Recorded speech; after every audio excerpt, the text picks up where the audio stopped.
अस्सलाम वालेकुम, welcome to my channel Hina Aslam officials. अपने नए नावल मैं बरसों का मुसाफिर के साथ हाज़िर खिदमत हूँ। मैं बरसों का मुसाफिर एक बूढ़े शख्स की ख्वाहिशों की ऐसी दास्तान है जो इससे पहले आपने कभी पढ़ी या सुनी नहीं होगी।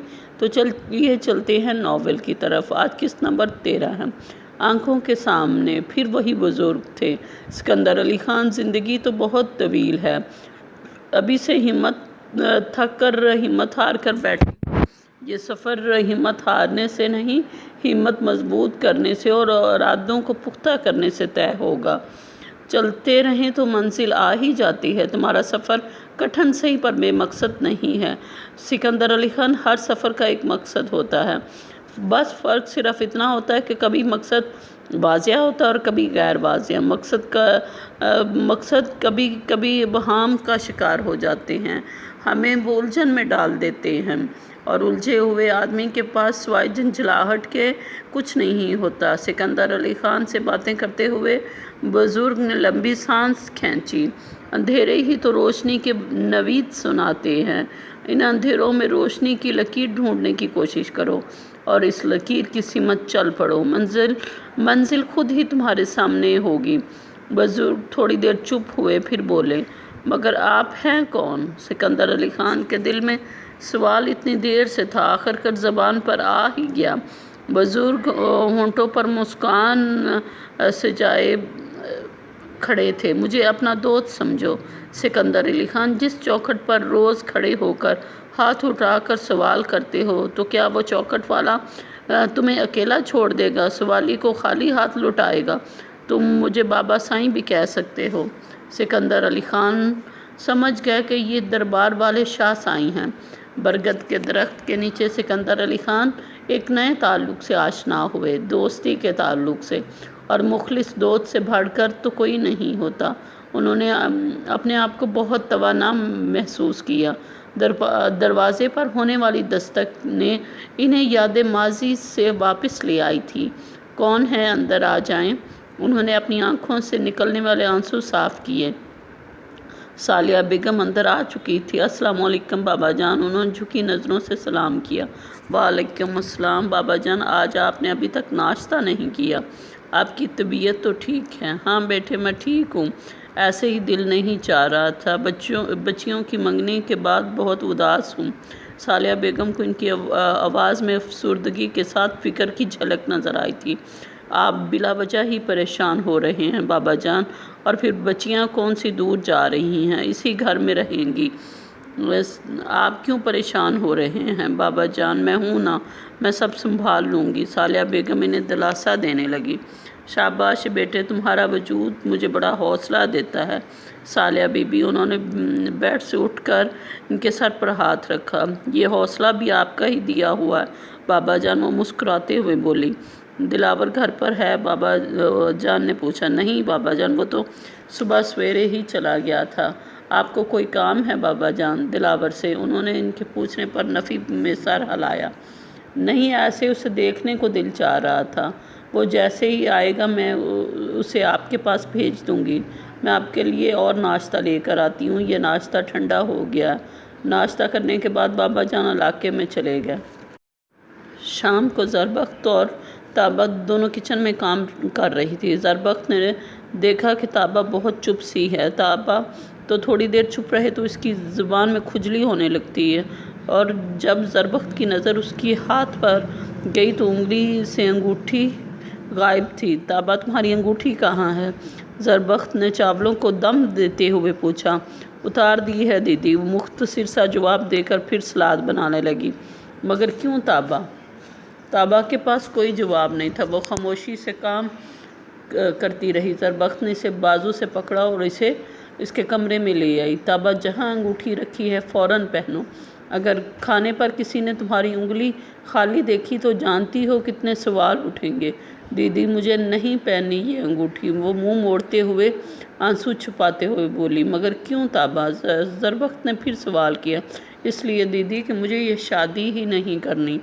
ताबा, तुम होश में तो हो? तुम क्या कह रही हो? क़यामत आ जाएगी ताबा। ज़रबख्त को ताबा की बात सुनकर अपना सर घूमता हुआ महसूस हो रहा था। उसने ज़ोर से ताबा का चेहरा اپنی طرف کیا۔ آنے دے دیدی قیامت کو، وہ اس قیامت سے بڑھ کر نہیں ہوگی جس کی ذات میں میرا وجود ہے۔ خدا کے لیے تابا بس کر دو، خاموش رہو، دیواروں کے بھی کان ہوتے ہیں۔ سننے دے دیدی، جو سنتا ہے جو بھی ہے، اس حویلی کی خاطر میں قربانی کا بکرا بننے کے لیے تیار نہیں ہوں۔ تابا کا لہجہ اٹل تھا۔ دیدی ہم لڑکیاں انسان نہیں ہیں کیا؟ ہماری کوئی خواہشیں نہیں ہیں، کوئی جذبات نہیں ہیں کیا؟ ہمارے محسوسات نہیں ہیں کیا؟ ہم سب پاگل ہیں جو سوچ نہیں سکتی۔ اس حویلی کے دیدی اس حویلی پر قیامت ٹوٹے، یہ سارے دیدی اس حویلی پر قیامت ٹوٹے، یہ سب کی جان چلے جائے، میں یہ شادی کسی قیمت میں بھی نہیں کروں گی۔ تابا سکندر کا دکھ اب آنسوؤں میں ڈھل چکا تھا، بولتے ہوئے آنسو روان دواں تھے۔ دیدی آپ ادا ابراہیم کو نہیں جانتی، ان کے نزدیک تو کسی کی جان کی بھی کوئی قیمت نہیں، ان کے اندر تو دل کی جگہ پتھر رکھا ہوا ہے، اور میں اس پتھر کے ساتھ ٹکرا کر نہیں مرنا چاہتی، نہیں سہ سکوں گی میں اتنی اذیت، نہیں جی سکوں گی میں احساسات سے آری زندگی، مجھ میں اتنی ہمت میں کہاں سے لاؤں؟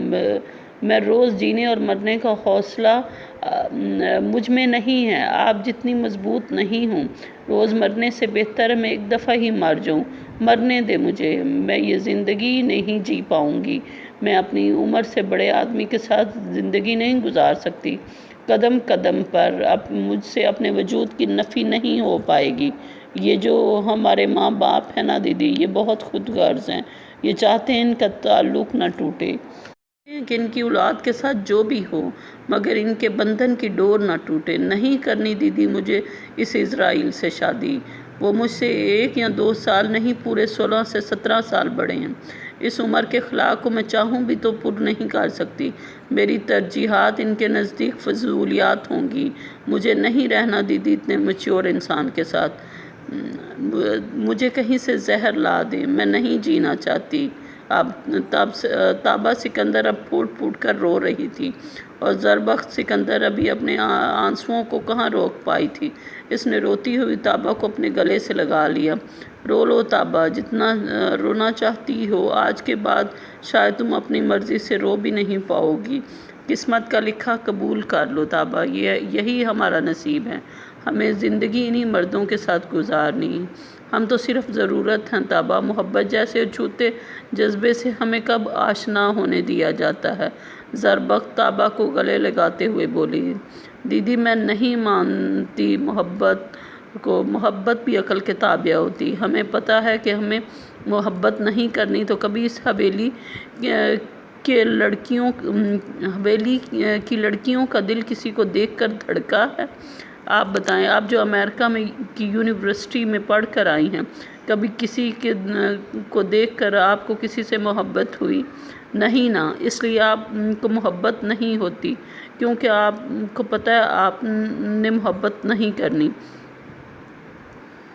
تابا تم جتنا سوچو گی اتنا ہی الجھو گی، جو یہ لوگ چاہتے ہیں، پھر مت کرو اپنا آپ ہلکان، کچھ نہیں ملے گا، شکر کرو تمہارے حصے میں ادا ابراہیم آئے ہیں، کہیں ادا دلاور جیسے آ جاتے تو کیا کرتی، جن کے خیال میں محبت تعداد کی پابند نہیں ہوتی، کبھی بھی کسی سے محبت ہو سکتی ہے، دوسروں کی طرف دیکھو گی تو خود کو بہتر پاؤ گی۔ زربخت پتہ نہیں اپنے آپ کو دلاسا دے رہی تھی یا تابا کو، آپ ادا دلاور کے ساتھ خوش رہ لیں گی؟ تابا کی بات پر وہ زخمی سی مسکرا دی۔ تابا مجھے صرف رہنا ہے، میرا خوشی سے کیا تعلق، میں لفظ خوشی سے نہ آشنا ہوں، نہ خوش رہوں گی تو کیا کروں گی، دوسروں کو اس سے کیا فرق پڑتا ہے؟ تابا زندگی کو سوچنا چھوڑ دیا ہے میں نے، ہم جیسی لڑکیاں زندگی کو نہیں گزارتی بلکہ زندگی ہمیں گزارتی ہے، اٹھو شاباش، اپنی انگوٹھی نکالو اور پہن لو، چھوڑ دو خود کو وقت کے دھارے پر، وقت کو اپنی مٹھی میں بند کرنے کی کوشش مت کرو۔ آج کے لیے اتنا ہی، ملتے ہیں اگلی قسط میں۔ آپ کو میرا ناول پسند آئے تو لائک کریں، ویڈیو کو شیئر کریں اور میرے چینل کو سبسکرائب کریں۔